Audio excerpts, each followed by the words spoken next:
खालिस्तानी आतंकी हरदीप सिंह निज्जर की हत्या मामले में भारत कनाडा के रिश्तों में जहां खटास आ गई है, वहीं अमेरिका में बैठा खालिस्तानी आतंकी गुरपतवंत सिंह पन्नू जहर उगलने से बाज नहीं आ रहा है।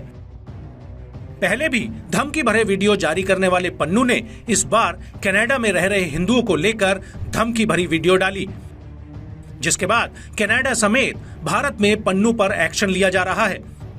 एनआईए ने सिख फॉर जस्टिस के नेता और आतंकी गुरपतवंत सिंह पन्नू की पंजाब के अमृतसर और चंडीगढ़ स्थित संपत्तियों को जब्त कर लिया है।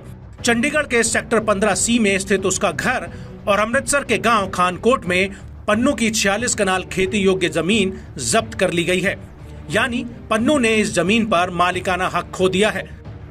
साल 2020 में भी पन्नू की संपत्ति कुर्क कर ली गई थी। ये तो पन्नू की कुछ ही संपत्तियां हैं, लेकिन गुरपतवंत सिंह पन्नू भारत में कई संपत्तियों का मालिक है। अब आपको बताते हैं कि आखिर ये गुरपतवंत सिंह पन्नू कौन है और क्या है पन्नू की पारिवारिक पृष्ठभूमि। गुरपतवंत सिंह पन्नू अमृतसर के खानकोट का रहने वाला है। पंजाब यूनिवर्सिटी से लॉ की पढ़ाई पूरी की। पढ़ाई पूरी करने के बाद वो विदेश चला गया, जहां से वो पाकिस्तानी खुफिया एजेंसी ISI के साथ मिलकर पंजाब में खालिस्तानी अलगाववादी मुहिम चला रहा है। पन्नू की पारिवारिक पृष्ठभूमि बेहतरीन रही है। पन्नू के पिता महेंद्र सिंह पंजाब में कृषि विपणन बोर्ड में काम करते थे।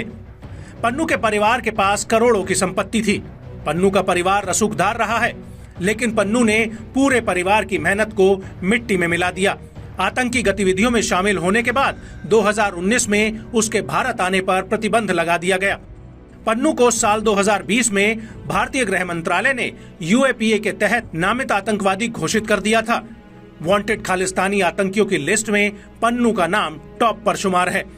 पन्नू लगातार अपनी लोकेशन बदलता रहता है। वो कभी अमेरिका तो कभी कनाडा मूव होता रहता है। पंजाब में खालिस्तानी गतिविधियों को हवा देने के पीछे पन्नू का हाथ माना जाता रहा है।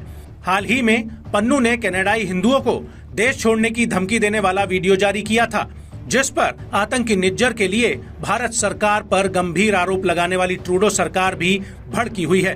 कनाडा सरकार ने इस ऑनलाइन वीडियो को आपत्तिजनक और घृणा से भरा हुआ करार दिया है। कनाडा सरकार ने कहा, यहाँ आक्रामकता, नफरत, धमकी या भय पैदा करने वाले कृत्यों के लिए जगह नहीं है। लेकिन अब देखना यह होगा कि कनाडा में पन्नू पर कार्रवाई होगी या फिर निज्जर की तरह पन्नू भी खुलेआम घूमता रहेगा।